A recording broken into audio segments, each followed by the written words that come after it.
খুব ছোট্ট করে আজকে আপনাদেরকে বলে দিই যে সম্পর্ককে ভালো রাখবার জন্য বেডরুমের বাস্তু ঠিক রাখার খুব দরকার। আর এই বেডরুমের বাস্তুকে ঠিক রাখবার জন্য কয়েকটা পয়েন্ট চটাপট আপনারা কিন্তু নোটও করে নিতে পারেন বা বারবার কিন্তু এই ভিডিওটাকে দেখতেও পারেন। নাম্বার 1, বেডরুমের মধ্যে কাপলস রুমের মধ্যে কখনোই কিন্তু কোনো রকমভাবেই কোনো ওয়াটার ফিচার বা ওয়াটার বডি কিন্তু রাখবেন না, কোনো ফিশ ট্যাঙ্ক অ্যাকোরিয়াম একদম নয়। নেক্সট পয়েন্ট হচ্ছে, যদি কোনো মিরর রাখেন তাহলে এমনভাবে রাখবেন যাতে বেডে শুয়ে তার আপনার রিফ্লেকশন মিররে না পড়ে।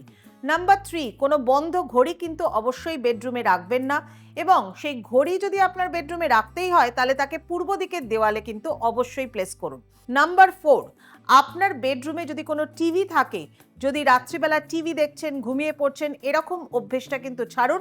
টিভিটাকে রাত্রিবেলা ঘুমাবার আগে কিন্তু অবশ্যই স্ক্রিনিং করে রাখবেন। বিমের নিচে কখনো কিন্তু শোবেন না, বিমের নিচে ঘুমানো কিন্তু অত্যন্ত খারাপ।